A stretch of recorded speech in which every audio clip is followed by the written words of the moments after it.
অনুরাগের ছোঁয়া ধারাবাহিকের আজকের পর্বে আপনারা দেখতে পারবেন যে থানায় ছুটে গিয়ে নিজের ঘাড়ে সব দোষ নিয়ে গায়ত্রী আর অব্রকে জেল থেকে মুক্ত করল সুদীপা। এদিকে পরমাকে হাসপাতালে ভর্তি করা হলেও সে তখনও বিপদমুক্ত নয়। ডাক্তার জানান যে 24 ঘন্টা না পেরোলে বিশেষভাবে কিছু বলা যাচ্ছে না।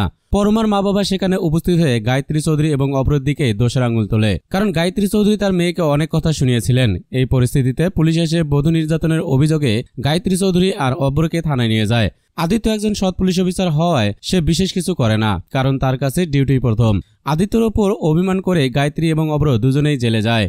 তবে সুদীপা থেমে থাকে না। সুদীপা বুঝতে পারে যে যা কিছু হচ্ছে তার জন্য সে নিজেই দায়ী, কারণ তার পিসি পরমার বাবাকে কিছু কথা শুনিয়েছিল, যার ফলে ঝামেলা ও অশান্তি হয়েছে এবং পরমা কষ্ট পেয়েছে। সুদীপা মনে মনে ভাবে পরমা তো অত খারাপ মেয়ে নয়, পরমা কষ্ট পেয়েছে, তাই পরমার সাথে যা হয়েছে তার দোষ আমার উপর এসে পড়বে। আমি আর এই পরিবারটাকে শেষ হতে দেব না। আদিত্যর চোখের দিকে তাকিয়ে সুদীপা বুঝতে পারে যে আদিত্যর খুব কষ্ট হচ্ছে, কিন্তু একজন সৎ পুলিশ অফিসার হয় সে কিছুই করতে পারছে না। তাই সুদীপা সিদ্ধান্ত নেয় যে যা করার তাকেই করতে হবে। সুদীপা কাউকে কিছু না জানিয়ে সেখান থেকে বেরিয়ে সোজা থানায় গিয়ে হাজির হয়। অফিসারকে সুদীপা বলে, অফিসার, ওনাদেরকে ছেড়ে দিন, আপনি আমাকে অ্যারেস্ট করুন, কারণ আজ পরমার এই অবস্থার জন্য ওনারা নন, আমি দায়ী।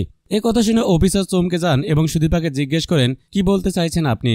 অন্যদিকে অব্র এবং গায়ত্রী দুজনেই অবাক হয়ে যান। গায়ত্রী চৌধুরী জেলের ভিতর থেকে ভাবতে থাকেন, এ কি মেয়েটা কি বলছে, কি জানি আবার নতুন করে কোনো নাটক করছে। কিন্তু সুদীপা অফিসারকে বোঝায়, অফিসার, পরমা কষ্ট পেয়েছে আর পরমার যা কিছু হয়েছে সবকিছুর জন্য আমি দায়ী, কারণ যে ঘটনাগুলো ঘটেছে তা আমার জন্যই ঘটেছে। আমার সাথে পরমার তর্ক বিতর্ক হয়েছিল, যা কিছু সব আমার জন্য।